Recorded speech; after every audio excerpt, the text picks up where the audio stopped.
সাদিয়া, রাজশাহীতে যথাযোগ্য মর্যাদা এবং ভাবগম্ভীর্যের সঙ্গে মহান স্বাধীনতা দিবস উদযাপন করা হচ্ছে।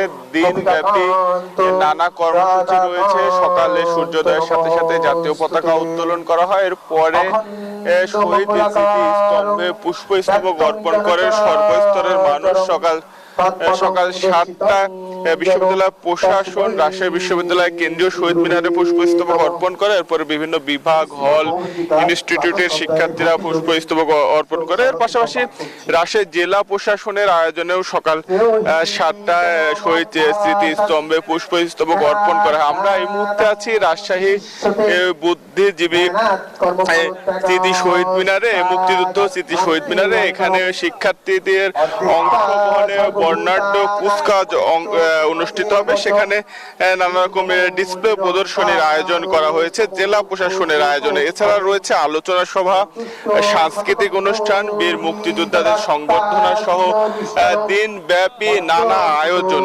যারা শিক্ষক শিক্ষার্থী রয়েছেন, সর্বস্তরের মানুষ রয়েছেন, তারা বলছেন যে মহান শহীদদের আত্মত্যাগের স্মরণে তাদের যে আত্মত্যাগের মহিমা, সেই মহিমায় বাংলাদেশ গড়ার ব্যাপারে কাজ করবেন। বিশেষ করে তরুণ প্রজন্মের যে সদস্যরা রয়েছেন তারা শহীদদের আত্মত্যাগের মহিমায় দেশ গঠনে কাজ করবেন, এমনটাই কিন্তু সর্বস্তরের মানুষের প্রত্যাশা। এর পাশাপাশি মহান মুক্তিযুদ্ধে, মহান স্বাধীনতা যুদ্ধে যারা শহীদ হয়েছেন তাদের আত্মার মাগফিরাত কামনা করে বিশেষ মোনাজাত অনুষ্ঠিত হবে রাজশাহীর বিভিন্ন ধর্মীয় প্রতিষ্ঠানগুলোতে। এই ছিল রাজশাহী থেকে সর্বশেষ। বরিশাল থেকে আরো খবর জানাতে যুক্ত হচ্ছে সহকর্মী মিরন। আমরা যাচ্ছি তার কাছে। মহান স্বাধীনতা ও জাতীয় দিবসে আমাদের অঙ্গীকার হোক ন্যায়ভিত্তিক, গণতান্ত্রিক ও মানবিক বাংলাদেশ।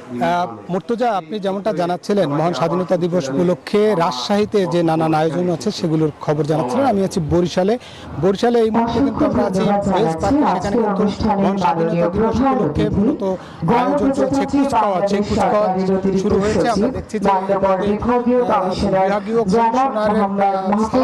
মধ্য দিয়ে এই কুচকাওয়াজ শুরু হয়েছে। এর আগে আমরা যেমনটা দেখেছি যে সকাল 6টায় 31 বার ধ্বনির মধ্য দিয়ে মহান স্বাধীনতা দিবসকে সূচনা করা হয়। এরপর মুক্তিযুদ্ধের স্মৃতিস্তম্ভে বিভাগীয় প্রশাসন, জেলা প্রশাসন, প্রশাসক, সিটি কর্পোরেশন সহ সর্বস্তরের নাগরিকরা শ্রদ্ধা নিবেদন করেছে।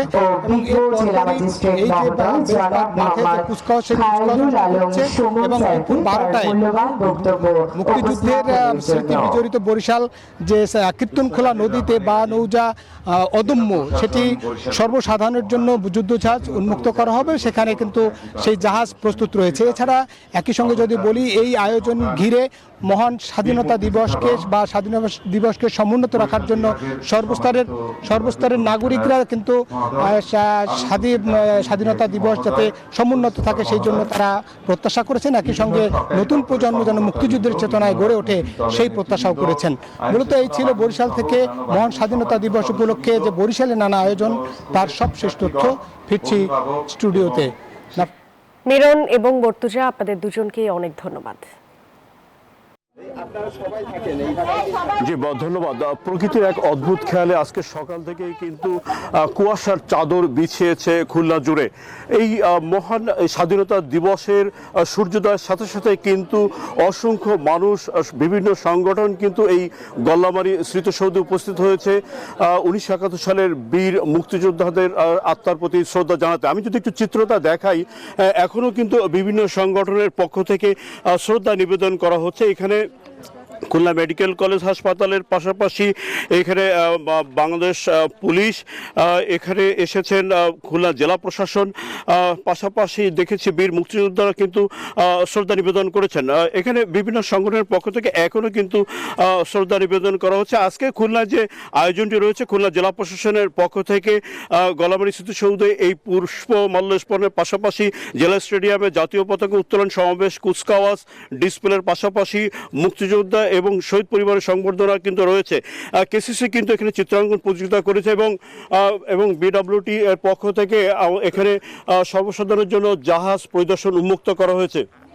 তো সর্বস্তরের মানুষ কিন্তু শ্রদ্ধা এবং ভালোবাসায় ভিড় করেছেন এই গল্লামারী স্মৃতিসৌধ। এই ছিল খুলনা থেকে পুষ্পমাল্য অর্পণের সর্বশেষ খবর। একই খবর জানতে আমরা যাচ্ছি আমাদের সহকর্মী রয়েছেন সিলেটে নাজাতের কাছে। নাজাত, জানাবেন সেখানকার স্মৃতিসৌধের সর্বশেষ পরিস্থিতি কি? নাজাত। ধন্যবাদ আপনাকে। আপনি যেমনটি বলেছেন, সিলেটে কিন্তু যথাযথ মর্যাদায় দিনটি পালিত হচ্ছে। আমরা যেমনটি জানি, সকালে আসলে সিলেট জেলা প্রশাসকের কার্যালয়ে 31 ভাগ তপধ্বনির মাধ্যমে আসলে এই দিনটির আনুষ্ঠানিকতা শুরু হয়। তারপর আসলে যে সূর্যোদয়ের সাথে সাথে কেন্দ্রীয় শহীদ মিনারে পুষ্পস্তবক অর্পণ শুরু হয়। আমরা যেমনটি জানি, প্রথমে মুক্তিযুদ্ধ সংসদ, তারপর জেলা প্রশাসন, পুলিশ প্রশাসন, এরপরে বিভিন্ন রাজনৈতিক দলের নেতাকর্মীরা এখানে আসলে পুষ্পস্তবক অর্পণ করেন। এরপর আসলে জনসাধারণ, বিভিন্ন সামাজিক সংগঠনের পক্ষ থেকে আসলে পুষ্পস্তবক অর্পণ করা হয়। আমরা যেমনটি জানি, এই দিনটি উপলক্ষে কিন্তু বিভিন্ন ধরনের কর্মসূচি হাতে নেওয়া হয়েছে। আমরা যেমনটি জানি,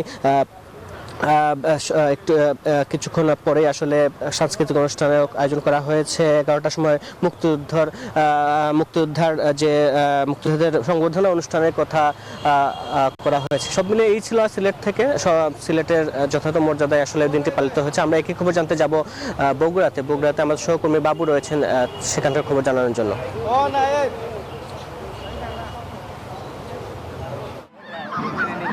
নাজাদ, মহান স্বাধীনতা এবং জাতীয় দিবসে আমরা রয়েছি শহীদ চান্দু স্টেডিয়ামে, যেখানে পুলিশ বাহিনী, আনসার সদস্য সহ বিভিন্ন শিক্ষা প্রতিষ্ঠানের শিক্ষার্থীরা প্যারেডে অংশগ্রহণ করছেন এবং প্যারেডে সালাম গ্রহণ করছেন বগুড়া জেলা প্রশাসক মোহাম্মদ তৌফিকুর রহমান, পুলিশ সুপার মির্জা সাহেব মাহমুদ। এর আগে কিছুক্ষণ আগে এখানে এই অনুষ্ঠানের উদ্বোধন হয়েছে জেলা বিএনপি সভাপতি রেজাউল করিম বাদশা, জেলা পরিষদ প্রশাসক আহসানুল তৈয়ব জাকির, শহর জামাতের আমির আবিদুর রহমান সোহেল, এনসিবির আহ্বায়ক সহ বিভিন্ন প্রতিষ্ঠানের কর্মকর্তাবৃন্দ, নেতৃবৃন্দ এখানে উপস্থিত রয়েছেন। সকালবেলা মুক্তির ফুলবাড়িতে পুষ্পমাল্য অর্পণ করেছেন জেলা প্রশাসন, পুলিশ প্রশাসন, মুক্তিযোদ্ধা সংসদ, জেলা পরিষদ, জেলা পরিষদ সহ বিভিন্ন সামাজিক, সাংস্কৃতিক, রাজনৈতিক সংগঠন।